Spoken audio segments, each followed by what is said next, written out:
สถานที่ของผมถ้าพูดถึงคังเซ็นไม่เฉพาะบนเวทีแต่หมายรวมถึงตรงนี้กับพวกเราทุกๆคนกับพวกเราทุกๆคนเพราะว่าเราคือคังเซ็นผมก็คือคังเซ็นพวกเราคือคังเซ็นผมทราบว่าทุกๆท่านเดินทางมาหลายๆท่านมาจากต่างแขวงกว่าจะข้ามมาถึงที่นี่ที่ห้องแห่งนี้ต้องใช้เวลาเยอะต้องเหน็ดต้องเหนื่อยแต่ผมอยากบอกทุกท่านอย่างหนึ่งในการมาครั้งนี้มันอาจจะเป็นโอกาสที่จะเปลี่ยนชีวิตของพวกเราจากชีวิตที่เป็นอยู่ธรรมดาตื่นเช้ามาไปทำงานตามบทบาทตามหน้าที่พอถึงตอนเย็นก็กลับบ้านไม่มีอะไรแปลกใหม่และเราก็ไม่รู้ว่าอนาคตจะเป็นอย่างไรแต่สำหรับที่นี่ในห้องนี้ผมอยากบอกทุกคนว่านี่คือโอกาสฉะนั้นแล้วครับเรามาถึงที่นี่กันแล้วเรามาถึง M Camp กันแล้ว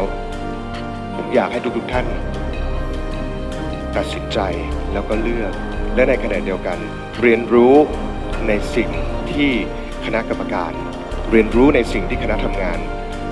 เตรียมไว้ให้กับพวกเรา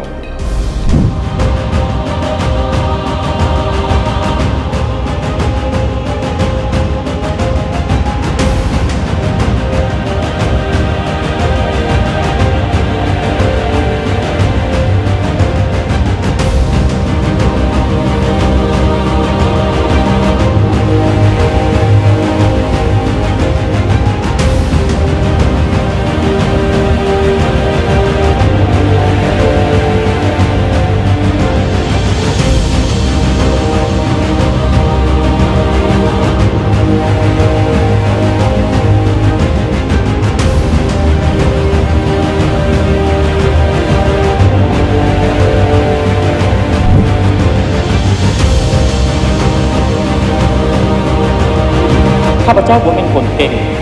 ข้าพเจ้าผมเป็นคนที่มีความสามารถเหนือท่านแต่ข้าพเจ้าเป็นคนที่มีความฝันและข้าพเจ้าเองใส่ความฝันเป็นเครื่องมือในการที่จะผลักดันตัวเองล้มข้าพเจ้าลุกพ่อข้าพเจ้าโบเคยจะอยู่คนเดียวข้าพเจ้าปรึกษาแม่ทีมตลอดเวลาข้าพเจ้าโบเคยอยู่เน่งนำตัวเองเข้าบรรยากาศตัวนี้ตลอดแค่เราตื่นเต้นตลอดจะออกไปพักสนามเจอปัญหาแล้วเจอปัญหาอีกแต่ข้าพเจ้าไม่เคยคิดจะเลิกกับธุรกิจนี้